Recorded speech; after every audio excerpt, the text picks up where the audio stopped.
बंगाल के तो कई किस्से सुने होंगे आपने, पर क्या आप बंगाल के उस बेटे के बारे में जानते हैं जिसने 18 साल की उम्र में इस देश के लिए अपनी जान दे दी थी?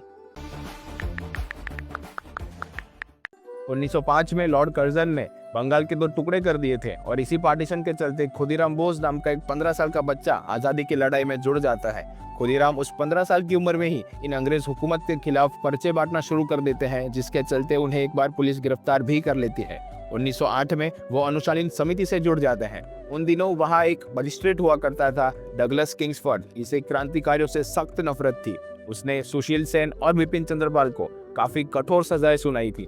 इसीलिए अनुशासन समिति ये तय करती है कि वो किंग्सफोर्ड की हत्या कर देंगे और ये काम खुदीराम बोस और प्रफुल्ला चकी करने वाले थे। किंग्सफोर्ड को मुजफ्फरपुर भेज दिया जाता है और ये दो युवान भी उनके पीछे पीछे वहां पहुंच जाते हैं।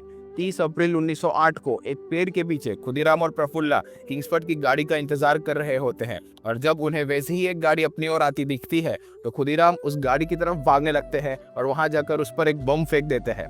लेकिन बदकिस्मती से किंग्सफोर्ड उस गाड़ी में नहीं था और उस गाड़ी में दो अंग्रेजी महिला थी जिनकी वहां मौत हो जाती है। खुदीराम और प्रफुल्ला वहां से भाग तो जाते हैं पर उनसे एक गलती हो जाती है, ठीक वैसे ही जैसे मैंने आपको काकोरी रेल लूट के टाइम बताई थी। उनसे उनके जूते और चद्दर वही छूट जाते हैं जिनकी वजह से उन्हें आगे चलकर बहुत मुश्किल होती है।